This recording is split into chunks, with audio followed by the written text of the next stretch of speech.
Okay, so where is the battery on the Z, the E89?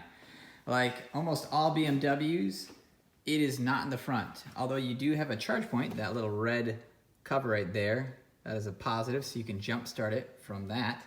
There's actually no battery in front. You know, frequently you'd find it here in that corner, or it's almost rarely back there, but sometimes it's where this water thing would be. It's not in the front. It's in the trunk. Okay, so where in the trunk? There's actually a couple little cubby holes, right? You have this nifty little cubby hole over here that says don't put suitcase here. Ta-da! It's empty, but it's nice. You can keep something in there. Maybe some little snacks. But it's easy. It's just if you take this corner right here, there's a little notch. Put your finger up there. Flip it open. Ta-da! There's your battery. So if you need to remove it, it's really easy to get to.